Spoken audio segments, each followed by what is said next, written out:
तो दोस्तों इमेजिन करो कि आप एक फ़्लाइट बुक करते हो ब्राज़ील से फ्रांस जाने के लिए, और जिस प्लेन पर आपकी फ़्लाइट होती है वो उस वक्त का सबसे मॉडर्न एयरप्लेन होता है, और आप अपनी ट्रिप के बारे में बहुत ज़्यादा एक्साइटेड होते हो क्योंकि आपको एयरप्लेन की विंडोज से अटलांटिक ओशन का बहुत ही प्यारा नज़ारा देखने को मिलेगा। लेकिन ऐसा होता नहीं है, क्योंकि जैसे ही रात आती है आपका एयरप्लेन अजीब तरीके से रडार बेसिस से डिसअपियर हो जाता है, जैसे कि किसी एक्सटर्नल फोर्स उसको खा गई हो, और कई सालों तक उस एयरप्लेन की बॉडी भी नहीं मिलती। दोस्तों ये कितना बुरा एक्सपीरियंस होगा, और अनफॉर्चुनेटली ये एक रियल स्टोरी है। मई 31, 2009 को एयर फ्रांस फ्लाइट 447, जिसका जो एयरप्लेन मॉडल होता है वो होता है एयरबस A330। वो एक बिल्कुल नॉर्मल फ्लाइट होती है, ब्राज़ील से पेरिस ही जा रही होती है, और इसने अटलांटिक ओशन के ऊपर से ही गुजरना होता है, जो कि दो कॉन्टिनेंट्स को आपस में जोड़ता है। इसके अंदर 216 पैसेंजर्स और 12 क्रू मेंबर्स होते हैं, और एक बिल्कुल रूटीन फ्लाइट होती है। और उस दिन कोई भी वेदर चेंजेस, कोई भी इवेंट्स जो हैं उनकी प्रोबेबिलिटी नहीं होती फ्लाइट के अंदर, यानी आपकी फ्लाइट बिल्कुल सीधी बगैर किसी रुकावट के चलनी चाहिए। ये जो एयरप्लेन होता है ये उस वक्त का सबसे मॉडर्न एयरप्लेन होता है, और उसके अंदर वो टेक्नोलॉजी होती है जो एक्चुअली बाकी किसी एयरप्लेन में नहीं होती। इसकी वजह से पायलट्स को एक बहुत प्रिसाइज कंट्रोल मिलता है।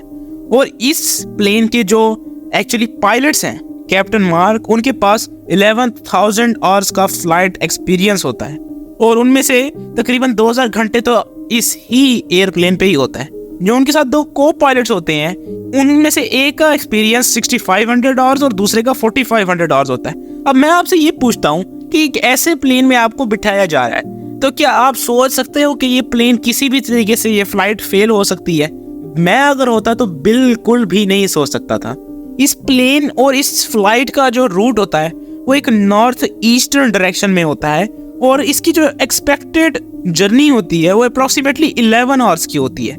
बहुत जल्दी प्लेन जो है वो 35,000 फीट से ऊपर चला जाता है और एक जोन में एंटर हो जाता है जिसको इंटर ट्रॉपिकल कन्वर्जेंस जोन कहते हैं।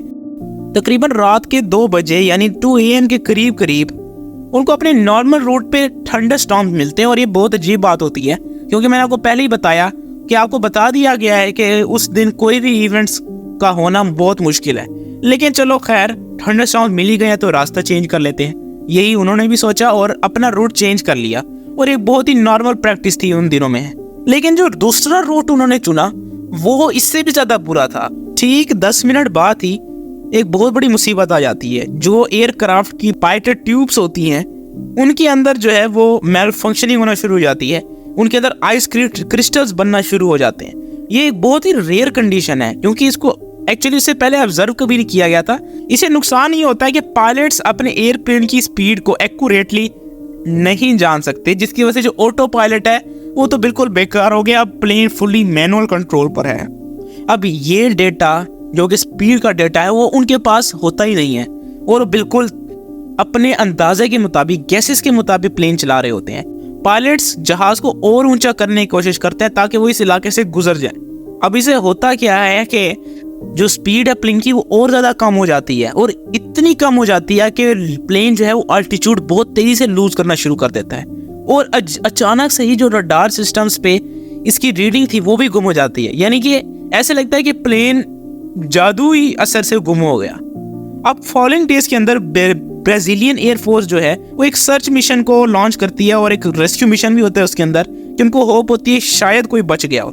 लेकिन उनको अटलांटिक ओशन की सी बेड के ऊपर बॉडीज के रिमेन्स और एयरक्राफ्ट के रिमेन्स मिलते हैं, जिससे कंफर्म हो जाता है कि प्लेन इसके अंदर गिरा है। तो दोस्तों आपका क्या ख्याल है इस वाक़े के बारे में, कि एक्चुअली क्या हुआ होगा साइंटिफिकली? तो हमें कमेंट सेक्शन में जरूर बताइएगा। हम अगली वीडियो में मिलेंगे, तब तक के लिए गुड बाय।